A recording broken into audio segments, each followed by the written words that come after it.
Hai semua, terima kasih sudah klik video ini. Gimana kabarnya? Semoga kalian semua sehat dan dilancarkan segala urusannya.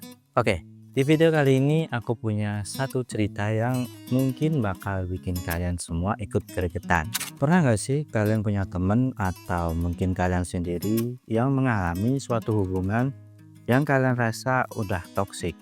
Tapi kalian susah banget keluar dari hubungan itu karena sifat manipulatif dan perlakuan gaslighting yang diberikan ke kalian. Nah, cerita ini datang dari seseorang yang akhirnya berhasil membebaskan diri dari jeratan cinta yang toksik itu.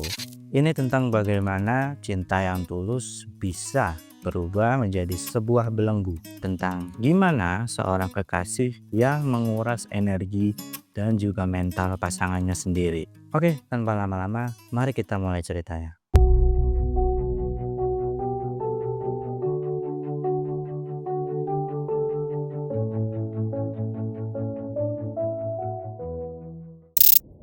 Cerita ini datang dari seorang laki-laki yang bernama Raka, yang kini berusia 25 tahun.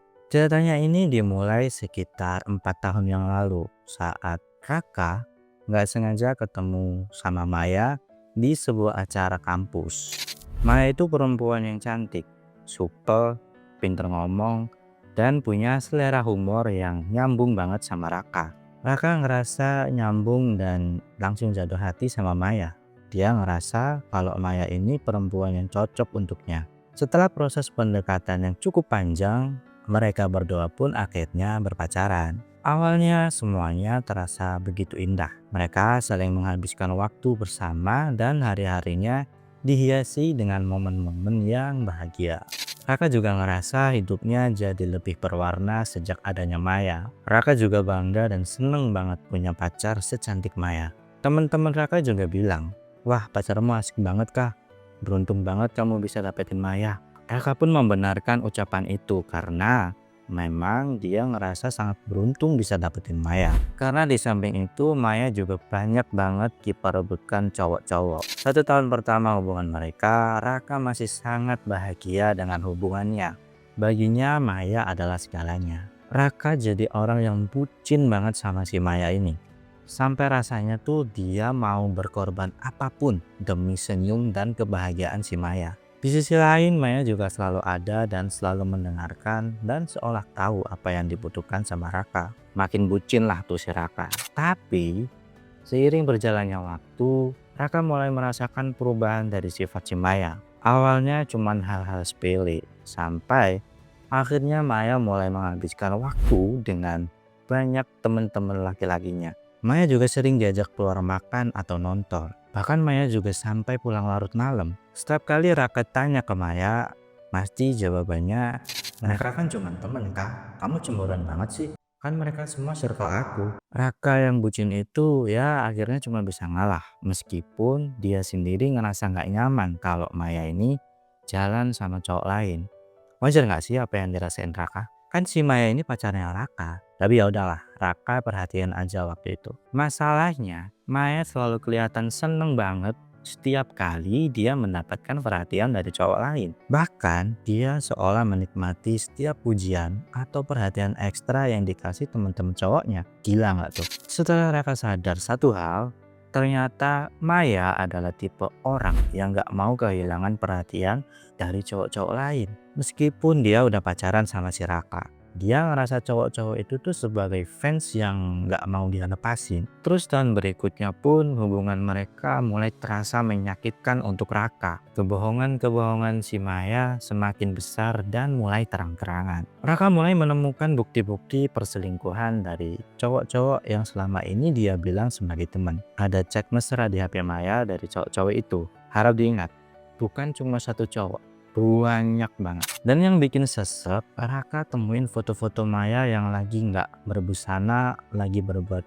ya seperti itulah. Banyak juga cerita dari temennya Raka yang nggak sengaja ngeliat Maya berduaan dengan cowok lain dan mampir di sebuah hotel. Setiap kali Raka menemukan bukti-bukti atau mencoba mengkonfrontasi si Maya, respon si Maya ini selalu sama.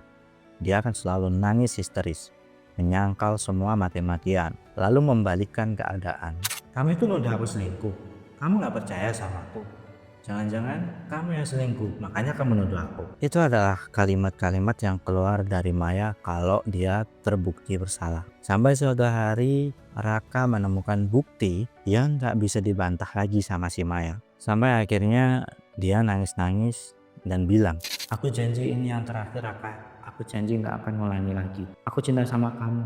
Aku gak bisa hidup tanpa kamu. Dan dia ngucapin kata-kata lain yang memohon-mohon sampai berlutut dan ngebuat Raka ini ngerasa jadi orang yang jahat di situ kalau dia nggak maafin Maya. Karena rasa cinta Raka yang terlalu besar, Raka selalu berusaha buat maafin si Maya. Dan tanpa terasa Raka udah memaafkan Maya udah berkali-kali. Harapan Maya akan berubah, ternyata itu cuma jadi harapan. Ternyata Maya nggak pernah berubah sama sekali. Raka mencoba untuk nggak terlalu membatasi Maya. Dia pikir mungkin dengan memberinya kebebasan ruang, Maya akan menghargai dirinya.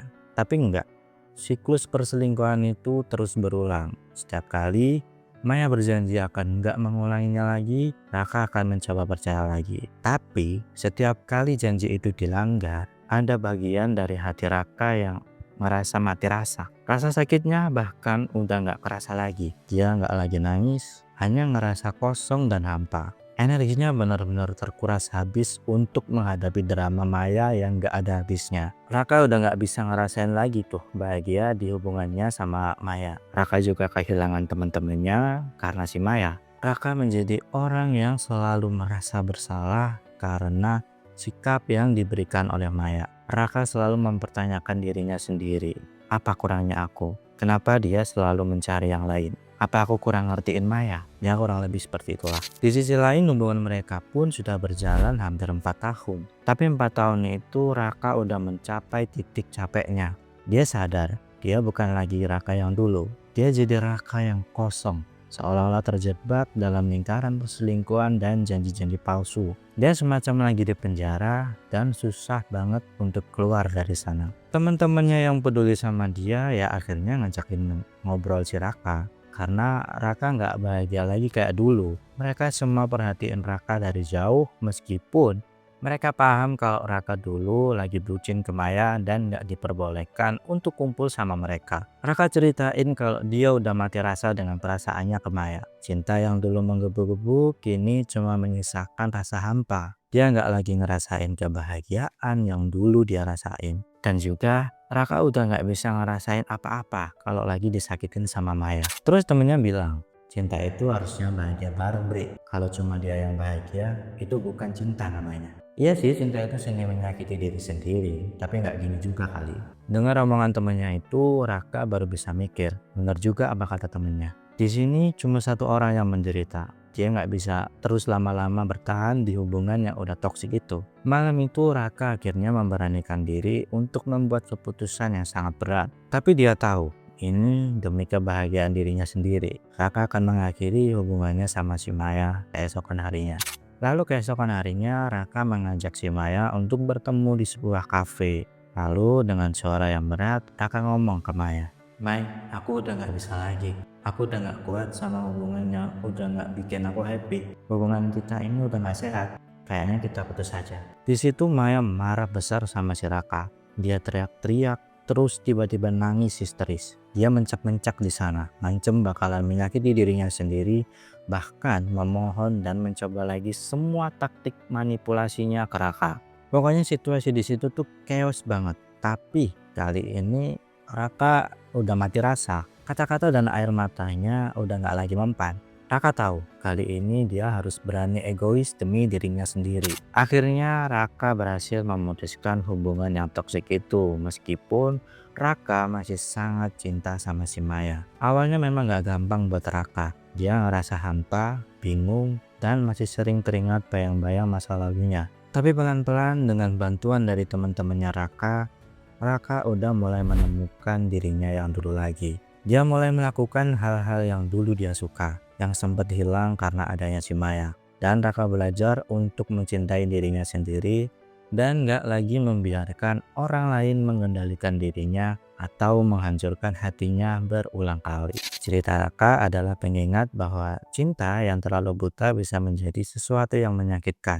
Kadang pengorbanan terbesar adalah melepaskan sesuatu yang kita pikir berharga demi menyelamatkan diri kita sendiri dari rasa sakit yang semakin dalam. Gimana menurut kalian ceritanya? Pernah nggak kalian berada di hubungan seperti ini? Tulis di kolom komentar. Kalau kamu punya cerita pengalaman hidup yang mau dibacakan, kirim aja ke email yang ada di deskripsi. Oke, itu dia ceritanya. Terima kasih sudah menonton.